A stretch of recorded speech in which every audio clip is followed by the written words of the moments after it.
the ultimate star, Miss Jeneline Mercado.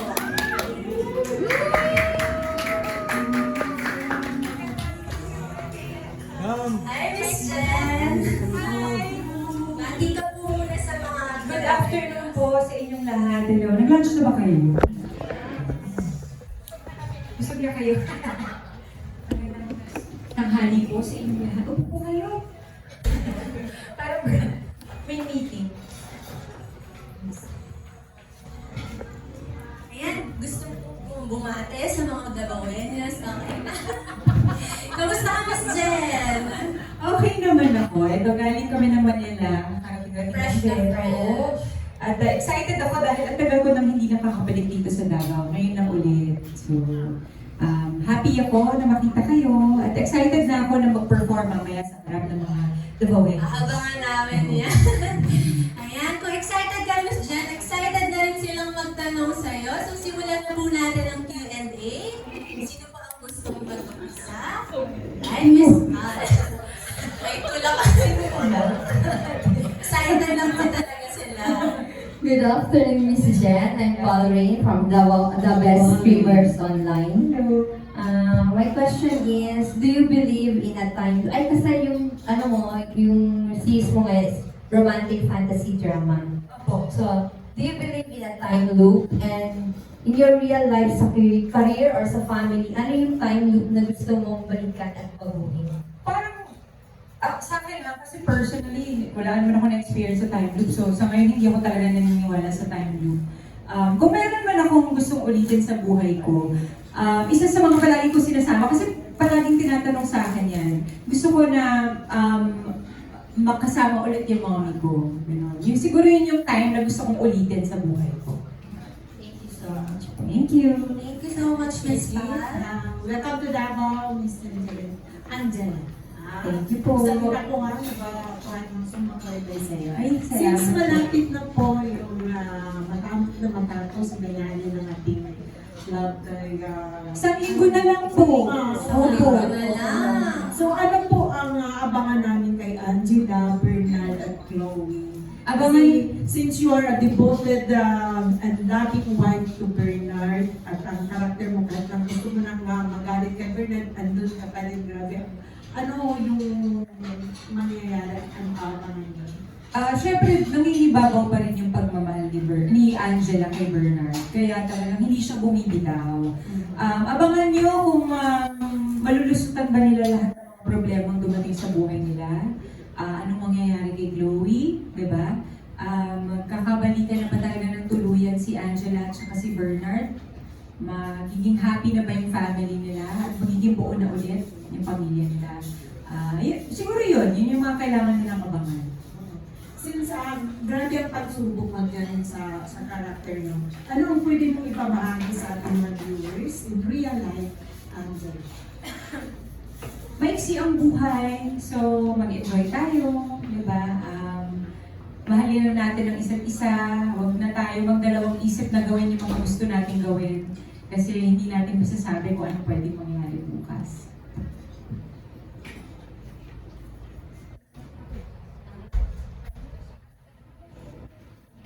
Thank you so much, Thank Miss you. Edith. Sa one week na yun, parang ang dami pa talagang dapat abangan. Ang daming mangyayari. Right, next up. Hi, Miss Jen. I'm Anna. Hi, Anna. How is it working with Sian Lim in this series? Masaya, na-enjoy ko siyang, nag-enjoy ako na makatrabaho sa Sian. Kasi makulit siyang katrabaho, makwento, masayahin, at syempre, tinutulungan niya ako sa mga eksena. Dahil naninibago rin ako dahil after mga 3 years, saka nagpahinga ako ng 3 taon, saka pa lang ulit ako bumalik. So, happy ako na makatrabaho siya. Nagtutulungan talaga kami sa set. Thank you so much, Miss Anna. Thank you, Miss Anna. Hello, Miss Jeneline. Ralph from Sansar Davao. How does it feel na finally after delays po, natuloy na po yung airing ng Love Diary? Well, syempre masaya ako at natutuwa ako na sinuportahan din ng mga tao. Dahil yun talaga yung pinagdadasal namin na sana panoorin nila, sana suportahan nila at mahalin nila yung show namin. Kasi hindi siya madaling gawin, bukod sa naputol, ang tagal ng paghihintay bago nakabalik. mahirap siya talaga. Kung napapanood nyo, talagang sobrang bigat ng mga eksena, challenging yung mga physically and emotionally medyo challenging talaga para sa amin. If I'm not mistaken, this was a pandemic, shot during the pandemic. How does it feel that the first half was shot during the pandemic and the remaining, like, after the relax na po yung mga protocols? 2021, nung nag-start kaming mag-shoot nitong Love Diary B, at parang ilang linggo lang, 2-3 linggo, tapos nalaman kong buntis ako nun. Iba yung feeling nung nakalock-in eh. Mas masaya ako na siguro talaga blessing din na bukod sa nabuntis ako ng blessing na talagang tapusin muna yung pandemic bago kami mag-resume para talagang magawa namin ng maayos. Kasi iba rin yung, sa totoo lang, iba rin yung dating sa amin ng pandemic. Iba rin yung experience namin doon. Siyempre, ang tagal namin nakakulong sa isang location, di ba? Hindi kami pwedeng, pagka free days namin, hindi kami pwedeng mag-usap-usap. Kung saan ka nakalagay na cottage, doon ka lang, hindi ka pwedeng lumabas. Yung mga ganun, yung mga ganung klaseng restrictions, hindi siya nakakatulong mentally para kami mga nakakulong, ganun. So happy kami na at least natapos yung pandemic, nag-resume kami, at ito pa yung mahaba pa na part na nagtitaping kami. Masaya kami na every other day pumapasok, balik na sa normal, pwede kaming mag-usap, magkwentuhan, magdikit-dikit. So wala na masyadong restrictions. Okay, another question po. Kamusta naman po si Dennis Trilly as a TikTokerist? Okay naman. Na masaya ako na na-enjoy nyo na yung side na yun ni Dennis. Kasi, syempre, bukod sa ako lang yung nakakakita noon, di ba? Ngayon, nasa-share niya na sa inyo. At masaya kayo, di ba? Natatawa kayo. Ba't di ka po sumasabay sa Ano pa, nag-iipon pa ako ng lakas ng loob. Pero soon, gagawin ko yan. Ayan, soon talaga, Miss Jen. Abangan namin yung TikTokerist here. Next is Miss Jessa from Hi, Miss Lionheart. Jen. I'm Jessa from Lionheart. Okay. So, medyo heavy kasi yung theme ng Love Diary. Title pa lang, heavy na siya. Ano po yun? Sorry po. Medyo heavy kasi yung Ayun. theme ng Love Diary. Opo. So, title pa lang, heavy na siya. So, upon reading the script, ano yung mga paghahanda mo sa self mo para to portray the character well? I know you're a really good artist naman. Pero for you, since it's not, you know, the theme kasi yung genre na show, hindi kasi siya for, parang, it's new for Filipinos. So parang newly lang siya na-endorse, tapos na-introduce. Tapos, for you, ano yung mga paghahanda mo to portray the role well? Well, yung pinaka-challenge sa akin, physically, kasi galing ako sa panganganak. So medyo, alam mo naman, tayo mga babae, nag-gain talaga ng weight, di ba, pagkatapos manganak. Yun yung pinaka-challenge sa akin.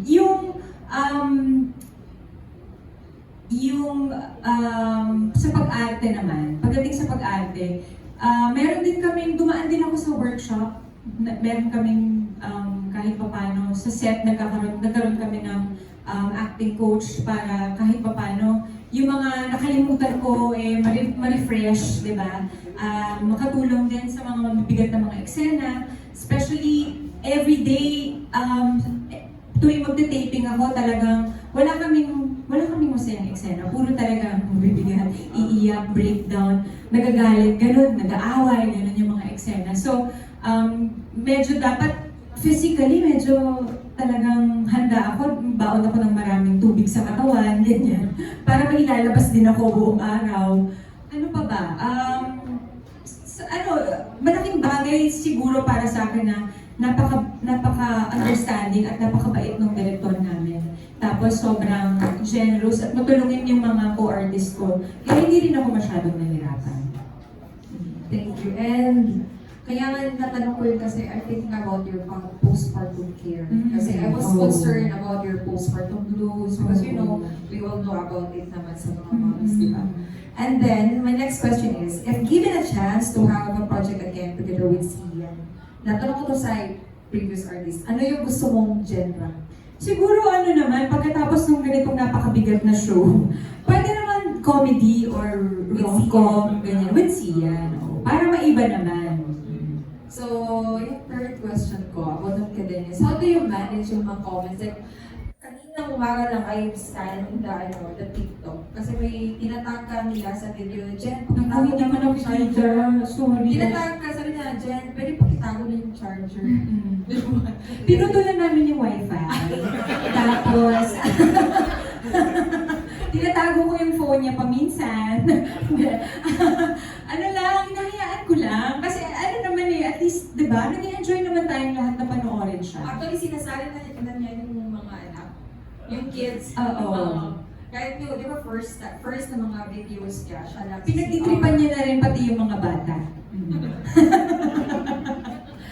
Okay, thank you so much. and Thank have a nice you. day. Thank you so much, Miss Jessa. Ang sunod naman pong magtatanong ay si Sir John Richard Tan of Jory So, Convention. Miss Jen, Ay, yung question ko lang, since malapit matapos yung show, do you have any future plans now for next project? sa ngayon, nag-shooting ako ng isang film.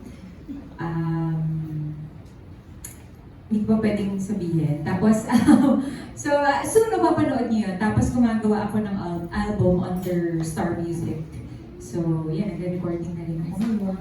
Then, abangan niyo sa Naku, ano ba? Ayaw! Hindi, sa susunod na, hindi mo pwedeng magbigay ng sample para, surprise, para pagka narinig nyo, talagang fresh na fresh. Oo. Surprise na lang. Thank you. Next po is Miss Maya Panillo of Edge Davao. Hello. Actually, tanong ko sila na Opo. Naubos na nila lahat. Mahilig ako motor. Opo. Ano yung satisfaction na nakukuha? Iba yung pagka nakasakay ka sa kotse, aircon, di ba? Yung parang hindi mo nakokontrol yung sasakyan. Ito iba yung parang siyang therapy para sa akin. Yung napupuntahan ko yung gusto kong puntahan, ako yung nagkocontrol. Ganon. Yung gusto kong pumunta sa ngayon, kasi nag-enjoy kami pumunta sa mga bundok-bundok, ganyan, mahangin, presko yung hangin, wala kang ibang kasama, wala kang driver, yung ikaw talaga, yung iba yung freedom, di ba? Iba yung freedom, tapos yung pag nakakarating ka doon sa location, yung fulfillment na, binahay ko to 3 oras. Di ba? Pero hindi ako napagod, nag-enjoy naman ako. Di ba, padaling ako sa sila, nagkita, tapos, nagulungan. Tapos may mga kasama ka lang for prostitute. Oo, si Dennis, sumasama na ngayon. Natutuwa ako na sinasamahan na niya ako ngayon. Kasi dati, sa kotse lang siya may radyo kami. Ang bilis mo, gano'n. Ngayon, sinasamahan niya na ako. Na-enjoy na namin dalawa. Minsan nagde-date kami, nakamotor lang. Ganun. Last question, yung venture, medyo maraming pagsubok bago naging happy end. Oo. Kayo tapos ano yung formula? How did you do it? Sino ba ng first move para to patch things? Kasi, nung una, di ba alam naman ng lahat, nung unang beses, nagkahiwalay, tapos nagkabalikan lang ulit. Na-miss niya ako. Hindi, syempre, di ba, dumadating sa mga buhay natin na hindi mo tayo forever bata, na parang pareho pa rin tayo mag-isip kung paano tayo noon, di ba? So ngayon, mas malawak na yung pag-iisip namin, mas mahaba yung pasensya, mas talagang importante sa amin na isipin mo, ano ba yung pinagmula nito? Saan ba tayo nagsimula? Di ba sa pagmamahal? So parang dapat doon lang kami bumabalik palagi. Ano message for yung couples na nagkaroon nila ganyan na sitwasyon? Siyempre, hindi naman habang buhay ang problema na yan. Alam ko, matatapos din yung mga hinanakit, sama ng loob. Dadaan lang yan. Kailangan lang nila mag-go through it para talaga ma-experience yung emotions. Pagkatapos nun, matatapos din, oras lang makakapagsabi kung kailan sila pwedeng, diba? Kung ma-miss nila yung isa't isa next month or next year, diba? Tawagan yung isa. Pwede naman ulit bumalik. Pero siguro kailangan magpahinga. Kailangan, diba, buo ka na bago ka bumalik ulit dun pumasok ulit sa isang relasyon. Thank you. Thank you so much, Miss Maya. Hi, Miss Jen. I'm Ruth Hello. Palo ng Manila Times sa San Luis Sport. I'd like to ask kung may plano ba na makatandem yung Gemini sa tag-tennis ninyo? Ay, naku. Antayin nila. Opo, antayin ko nila. Antayin ko nila. I'm sure meron yan. Pero just in case na magtanong kayo, ano kaya yung theme, yung story na gusto mong gawin?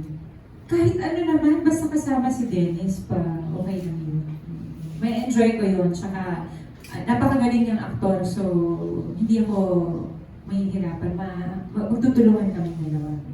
Thank you. Halos lahat ng mga artista ay nag-TikTok na, nag-vlog na rin, pero kayo po ay gusto namin makita na gano'n din yung... Sige po, Kailan kayo? kailan ko gusto.